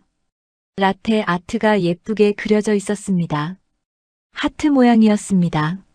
재경은 커피를 한 모금 마셨습니다. 부드러웠습니다. 우유 거품의 질감이 좋았고 커피의 쓴맛과 단맛의 균형이 완벽했습니다. 이 커피는 정성이 느껴지네요. 재경은 중얼거렸습니다. 오랜만에 마셔본 제대로 된 커피 같았습니다. 옛날에 선호가 내려주던 커피가 떠올랐습니다. 재경은 고개를 들어 직원을 봤습니다. 직원은 다른 테이블을 정리하고 있었습니다. 재경은 그 모습을 무심코 바라봤습니다. 그런데 순간 직원의 손목이 눈에 들어왔습니다. 옷소매가 살짝 거쳐 올라가 있었는데 손목에 뭔가 보였습니다. 붉은색 같았습니다. 재경의 심장이 빨라졌습니다. 설마, 아니겠지. 하지만 확인하고 싶었습니다. 재경은 직원을 불렀습니다. 저기요. 직원이 다가왔습니다. 네, 손님. 뭐가 필요하세요? 재경은 직원의 얼굴을 자세히 봤습니다. 또렷한 눈매, 오똑한 코, 어딘가 익숙한 느낌이었습니다. 선호를 닮은 것 같기도 하고 자신을 닮은 것 같기도 했습니다. 커피가 정말 맛있네요. 누가 만들었죠? 제가 만들었습니다. 직원이 조심스럽게 대답했습니다. 재경은 직원의 이름표를 봤습니다. 김유진. 재경의 숨이 멎었습니다. 유진. 같은 이름이었습니다. 하지만 흔한 이름이었습니다. 우연일 수도 있었습니다. 혹시 손목에 있는 건? 재경이 말을 꺼내려는 순간 유진이 재빨리 소매를 내렸습니다. 아, 죄송합니다. 손님, 다른 거 필요하신 건 없으신가요? 아, 아니요. 괜찮아요. 재경은 아쉬움을 삼켰습니다. 확인하지 못했습니다. 하지만 뭔가 이상했습니다. 직원이 소매를 내릴 때 당황한 것 같았습니다. 유진은 카운터로 돌아갔습니다. 하지만 유진도 묘한 느낌을 받았습니다. 저 손님, 어딘가 낯익은 것 같았습니다. 처음 보는 사람인데 왜 이렇게 익숙한 느낌일까요? 재경과 유진, 두 사람은 서로를 의식하고 있었습니다. 설명할 수 없는 감정이었습니다. 그리움 같기도 하고 그리움 같기도 했습니다. 재경은 커피를 다 마시고 일어났습니다. 계산대로 갔습니다. 유진이 계산을 받았습니다. 감사합니다. 재경은 유진을 마지막으로 한 번 더 봤습니다. 유진도 재경을 봤습니다. 시선이 마주쳤습니다. 짧은 순간이었지만 둘 다 가슴이 두근거렸습니다. 재경은 커피숍을 나왔습니다. 복도를 걷다가 멈춰 섰습니다. 돌아보고 싶었습니다. 하지만 참았습니다. 설마 저 아이가. 재경은 고개를 저었습니다. 확신할 수 없었습니다. 이름만으로는 부족했습니다. 손목도 제대로 보지 못했습니다. 하지만 재경은 알고 있었습니다. 가슴이 말하고 있었습니다. 저 아이가 자신의 딸일지도 모른다고. 20년을 찾아 헤맨 유진일지도 모른다고. 재경은 엘리베이터를 탔습니다. 거울에 비친 자신의 얼굴을 봤습니다. 눈가에 눈물이 맺혀 있었습니다. 그날 밤 유진은 고시원 방에서 잠을 이룰 수 없었습니다. 오늘 만난 손님이 자꾸만 떠올랐습니다. 커피를 마시던 그 여자, 유진을 바라보던 그 눈빛, 묘하게 익숙했습니다. 유진은 침대에서 일어나 가방을 뒤졌습니다. 며칠 전 호텔에서 봤던 전단지가 생각났습니다. 안경 쓴 비서가 가지고 있던 바로 그 전단지. 다시 한번 확인해야겠어. 다음 날 출근하자마자 유진은 비서 강민호를 찾았습니다. 마침 로비에서 서류를 확인하고 있었습니다. 저기요, 혹시. 유진이 조심스럽게 다가갔습니다. 민호가 고개를 들었습니다. 아, 커피숍 직원분이시죠? 네. 저번에 가지고 계셨던 전단지요. 실종아동 찾는다는. 민호의 표정이 약간 굳어졌습니다. 아, 그거요. 왜요? 그게 누가 찾으시는 건가요? 민호는 잠시 망설이다가 대답했습니다. 호텔 대표님께서 찾고 계세요. 대표님의 딸이라고 하시더라고요. 유진의 심장이 쿵 떨어졌습니다. 네. 대표님이요? 네. 20년 전에 잃어버리셨다고 했어요. 유진은 숨이 막혔습니다. 더 묻지 못하고 돌아섰습니다. 머릿속이 복잡했습니다. 점심시간 유진은 직원 휴게실에서 핸드폰을 꺼내들었습니다. 그리고 떨리는 손으로 호텔 이름을 검색했어요. 대표 하재경 대표의 이름을 확인한 뒤 유진은 그 이름을 휴대폰에 검색했습니다. 그러자 관련된 기사들이 쏟아져 나왔죠. 그랜드 팰리스 호텔 그룹 대표이사 하재경, 재벌 2세 하재경, 해외 호텔 경영 경험으로 회사 키워. 하재경 대표, 오빠 하재진 횡령 사건 이후 경영권 장악. 사진도 있었습니다. 어제 커피숍에 왔던 바로 그 여자였습니다. 유진은 손이 떨렸습니다. 왜 우리 아빠가 호텔 가지 말라고 했을까? 퍼즐이 맞춰지기 시작했습니다. 전단지 속 아이. 자신과 똑같은 손목 반점. 실종 나이 5살. 그리고 호텔 대표 하재경. 유진은 엘리베이터를 탔습니다. 최상층 버튼을 눌렀습니다. 대표실이 있는 층이었습니다. 올라가면서 가슴이 두근거렸습니다. 엘리베이터 문이 열렸습니다. 고급스러운 복도가 나타났습니다. 끝에 대표이사실이라고 쓰인 문이 보였습니다. 유진은 천천히 걸어갔습니다. 문 앞에 섰습니다. 손을 들어 노크하려고 했습니다. 하지만 손이 떨려서 문을 두드릴 수가 없었습니다. 안 돼. 아직은. 유진은 손을 내렸습니다. 무서웠습니다. 진실을 마주하는 게 두려웠습니다. 유진은 돌아서서 다시 엘리베이터를 탔습니다. 하지만 재경은 알고 있었습니다. 복도에 설치된 CCTV로 유진이 대표실 문 앞까지 왔다가 돌아가는 모습을 봤습니다. 재경은 확신했습니다. 저 아이가 유진이라고. 다음 날 오후 유진에게 호출이 왔습니다. 매니저가 말했습니다. 김유진 씨, 대표님이 부르세요. 네. 대표님이요? 네. 지금 바로 올라가세요. 유진은 긴장했습니다. 유니폼을 다시 한번 정돈하고 최상층으로 올라갔습니다. 비서실 직원이 안내했습니다. 안으로 들어가세요. 유진은 대표실 문을 열었습니다. 넓은 사무실이었습니다. 큰 책상 뒤에 하재경이 앉아 있었습니다. 앉으세요. 재경의 목소리는 떨리고 있었습니다. 유진은 의자에 앉았습니다. 두 사람은 잠시 말없이 마주봤습니다.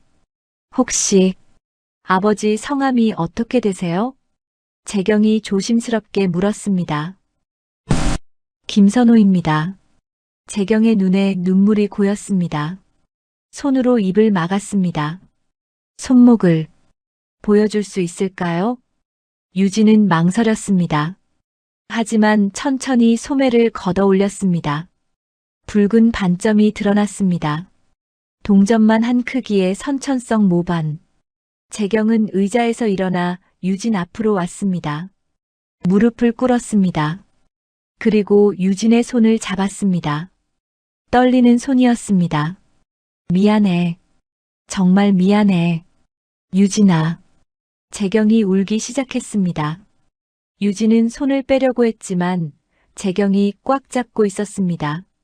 놔주세요, 대표님. 넌 내 딸이란다. 선호 씨와 내가 그렇게 사라지고 내가 20년을 찾았어. 유진은 차갑게 말했습니다. 죄송합니다.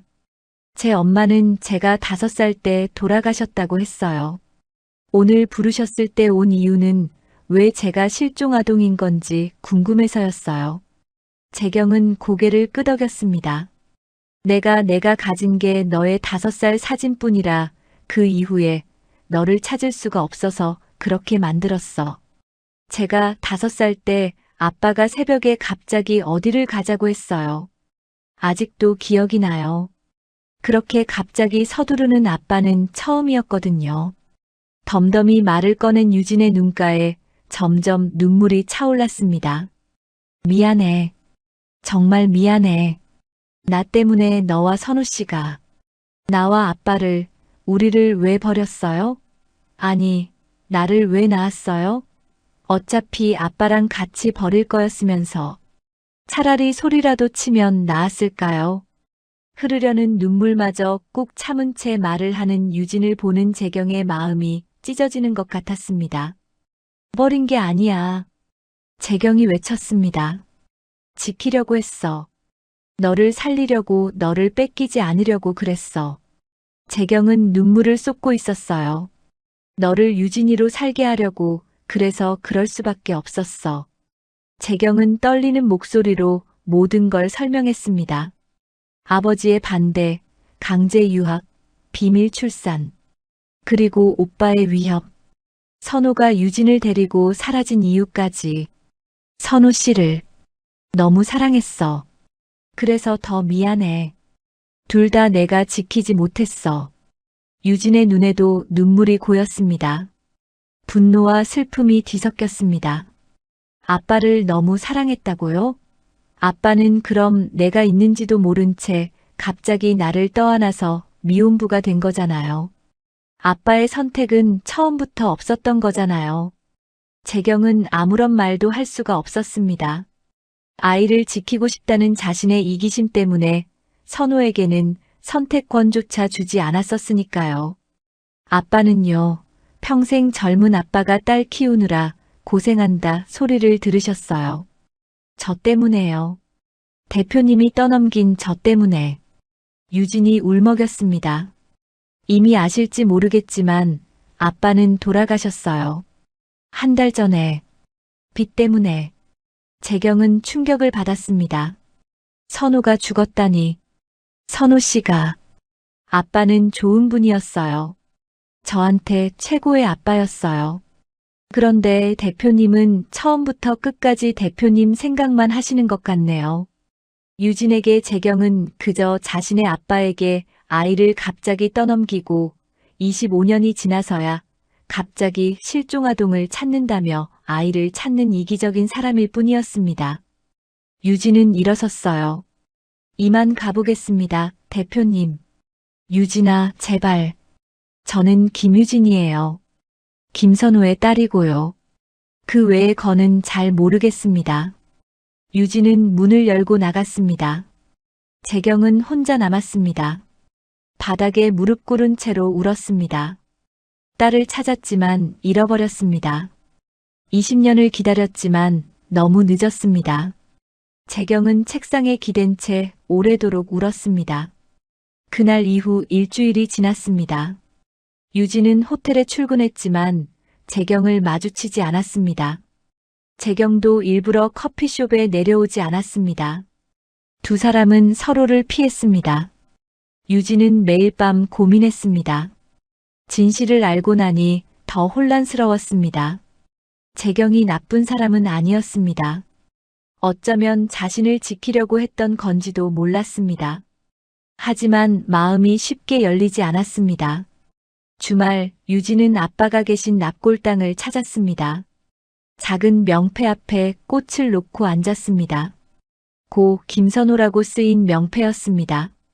아빠, 엄마를 찾았어요. 아니, 엄마가 절 찾았어요. 유진은 조용히 말했습니다.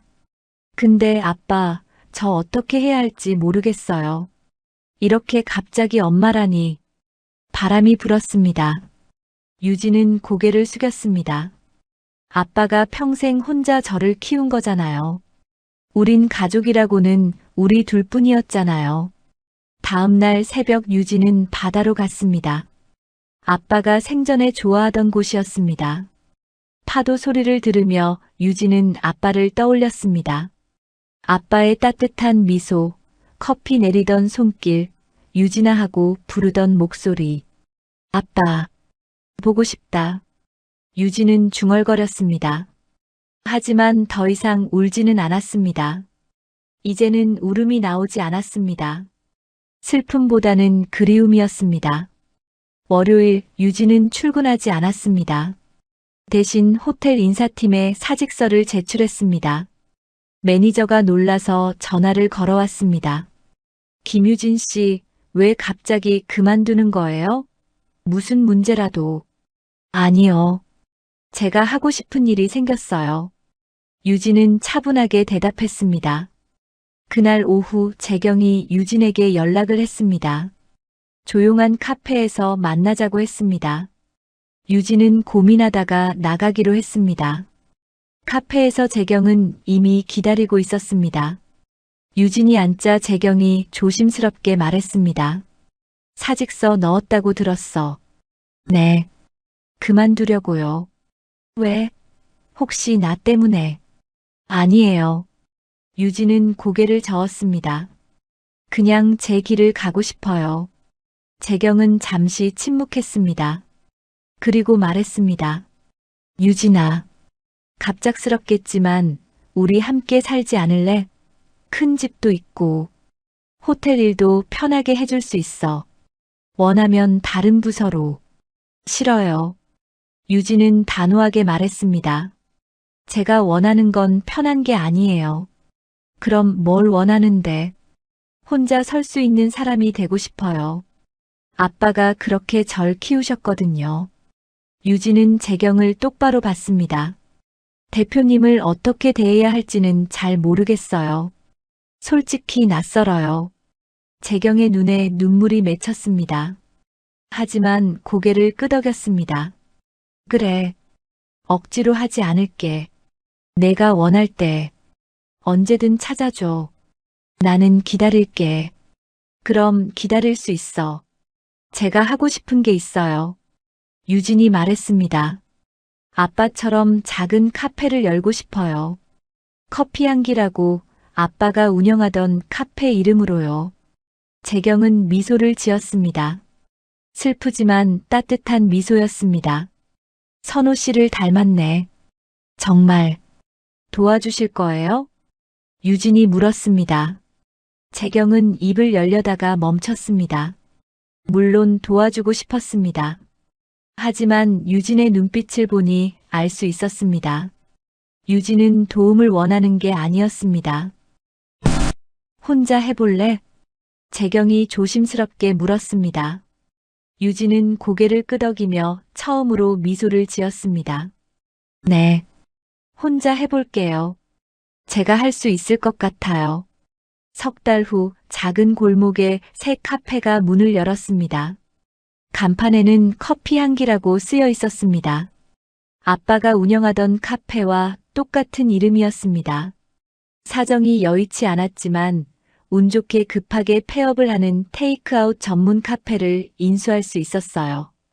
은행의 도움을 받아야 했지만 유진은 아빠가 운영하던 카페를 이어서 한다는 마음으로 무리해서 인수를 했습니다. 유진은 새벽부터 카페 문을 열었습니다. 에스프레소 기계를 닫고 원두를 갈고 컵들을 정리했습니다. 아빠가 했던 것처럼 정성껏 준비했습니다. 테이블 하나 두지 못하는 테이크아웃 전문 매장으로 작게 시작했지만 유진은 이제 시작이라는 마음에 벅차올랐어요. 멀리서 한 여자가 카페를 바라보고 있었습니다. 하재경이었습니다. 코트깃을 세우고 모자를 눌러쓴 채 조용히 서 있었습니다. 들어가고 싶었지만 참았습니다. 유진이 부를 때까지 기다리기로 했습니다. 카페 안에서 유진은 첫 커피를 내렸습니다. 고소한 향이 카페를 가득 채웠습니다. 유진은 커피를 한 모금 마셨습니다. 맛있었습니다. 아빠의 커피만큼은 아니었지만 나쁘지 않았습니다. 돈보다 사람이 먼저.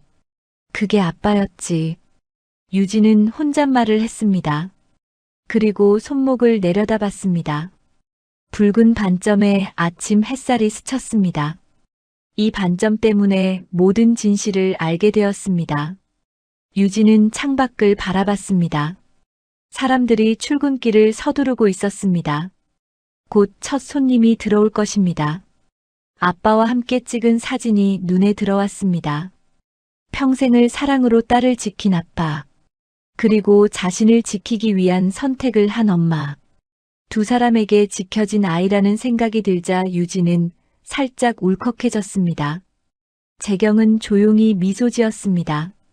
그리고 천천히 걸어갔습니다.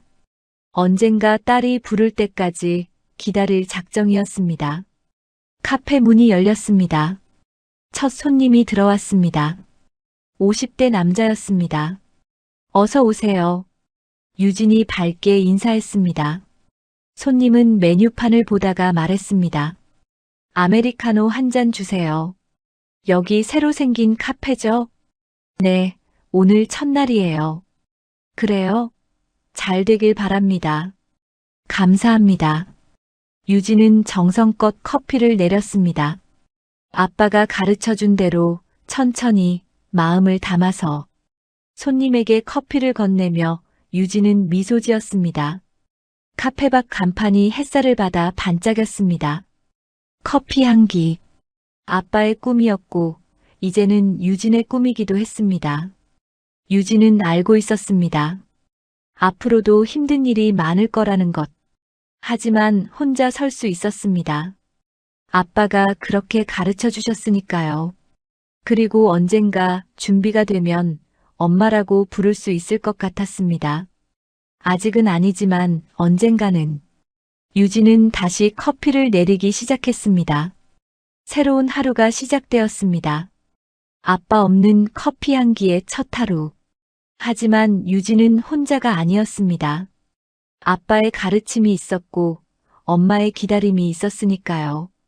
커피 향이 골목 가득 퍼져나갔습니다. 따뜻하고 포근한 향이었습니다. 마치 아빠의 품 같았습니다.